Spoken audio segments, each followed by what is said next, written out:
kilimo ni uti wa mgongo. Mkulima lima, kilimo ni uti wa mgongo. Mkulima lima. Pamoja na faida hizo, wataalamu wanasisitiza kuwa wakulima wanapaswa kujikita katika kilimo cha kitaalamu ili kuongeza tija na ubora wa zao. Cha kwanza, mmea unapopeleka shambani lazima kwa mfano kama uwekaji wa mbolea, kwa mbolea kwa wakati, vile vile anatakiwa apalilie kwa wakati, vile vile anatakiwa aanze kuvuna, anatakiwa angalie mche ufikie umri gani wa kuvuna. Sio tumbaku watu kwa majani. Mkulima cha msingi lazima azingatie kwamba majani yale ya kwanza tu yanapoanza kubadilika, yanapotoka kwenye kijani zaidi yanaelekea kwenye hiyo, anatakiwa aanze kuvuna nayo. Kwa kawaida mkulima huwa tunamshauri avune kuanzia majani 2 mpaka 3 au kwa tumbaku. Mara nyingi watu tunasema ili tumbaku lina kiwango chake, ambapo watu tunashauri at least mche mmoja uwe na majani 16 mpaka 20. Kwa kawaida mkulima anakuwa avune mvuno 6 kwenye mche mmoja, na mvuno huwa unaenda, mvuno wa kwanza unatakiwa uvune majani 2 mpaka 3, na mvuno unaofuata hivyo hivyo mpaka mwisho, mpaka mvuno wote 6 uvune. Baada ya kuvuna, hatua ya ukaushaji ni muhimu katika kuhakikisha tumbaku inapata ubora unaohitajika. Kwa muda mrefu, baadhi ya wakulima wamekuwa wakitumia njia za kawaida za kukaushia tumbaku ambazo zinaweza kuhitaji matumizi makubwa ya kuni na kusababisha changamoto za kimazingira. Lakini sasa, matumizi ya teknolojia ya jua katika ukaushaji wa tumbaku yanaendelea kuwa suluhisho la kisasa lenye ufanisi linalolenga kupunguza utegemezi wa nishati ya kuni.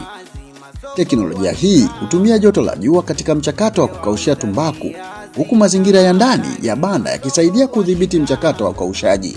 Mbali na kupunguza matumizi ya nishati ya kuni, teknolojia hii pia inalenga kuboresha mazingira ya ukaushaji na kusaidia wakulima kupata tumbaku yenye ubora unaokubalika.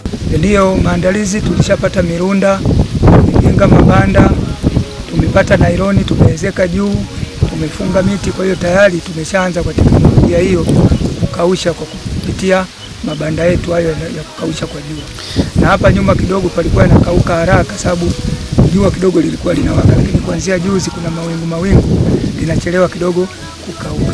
Kwa hiyo kwa hali hiyo sio changamoto sana. Tulikuwa tunaomba tu ikiwezekana tuongezwe maturubai na mirunda yetu mingine, kama itakuwa bado itakapokuja basi tuongeze mabanda mengine ili tuweze kuvuna na kuweka kwenye mabanda kiuwepesi. Faida yake kubwa kwamba mazingira hayaharibiki kabisa, kwamba na tumbaku linavyokauka hivi linakauka kiutaalamu zaidi, kwamba kuna kipindi tunashusha turubai mpaka chini, lakini kuna kipindi tunapandisha kutokana na jua tunalipandisha kidogo, lakini joto likishuka na yenyewe turubai tunalishusha kidogo. Kwa hiyo tunapata faida kubwa kwamba ukaushaji huu kwa mkulima kwangu unaonekana ni faida sana, kwa sababu kwamba sipotezi muda wa kutafuta kuni zilipo. Natoka shambani, naleta hapa, basi wasukaji wanasuka, basi naingia bandani, inakauka kiwepesi. Teknolojia rafiki kwa mkulima. Cha kwanza ni inatunza mazingira.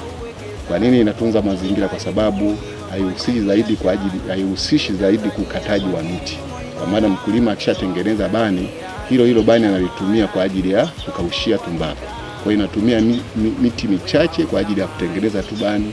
Kwa hiyo anapomaliza kutengeneza bani, ndio bani hilo atalitumia huu msimu na msimu unaokuja, endapo mkulima atalitunza vizuri. Kwa hiyo kilimo cha tumbaku cha teknolojia ya kausha kwa jua ni teknolojia nzuri, ni rafiki kwa mazingira. Haitumii zaidi miti kwa sababu haihusishi kuni kwa ajili ya kukaushia tumbaku. Ile tumbaku inakaushwa kwa kutumia jua. Kwa maana unatengeneza bani, ukishatengeneza bani unaweka nailoni. Ukishaweka nailoni, jukumu la mkulima ni kufanya regulation ya temperature. Kwamba asubuhi, kwa mfano ukishaiweka kwenye bani, kinachotakiwa mkulima ile anapoweka mara ya kwanza ni lazima ashushe ile nailoni mpaka chini. Kadri inavyozidi inakauka, ndio kadri inavyozidi kupandisha ile nailoni ili kuruhusu hewa iweze kufanya circulation kwa ajili ya ukaushaji bora wa tumbaku. Matumizi ya teknolojia ya jua katika ukaushaji wa tumbaku yana faida mbalimbali. Kwanza, yanasaidia kupunguza matumizi ya kuni na hivyo kupunguza shinikizo la ukataji wa miti inayosababisha uharibifu wa mazingira. Pili, yanasaidia wakulima kutumia nishati ya jua ambayo ni ya asili na inayopatikana kwa wingi katika maeneo mengi. Tatu, teknolojia hii inaweza kusaidia kuboresha mchakato wa ukaushaji na kuongeza uwezekano wa kupata tumbaku yenye ubora. Na 4, matumizi ya teknolojia bora yanawasaidia wakulima kuendana na mabadiliko ya teknolojia katika kilimo na kuongeza tija.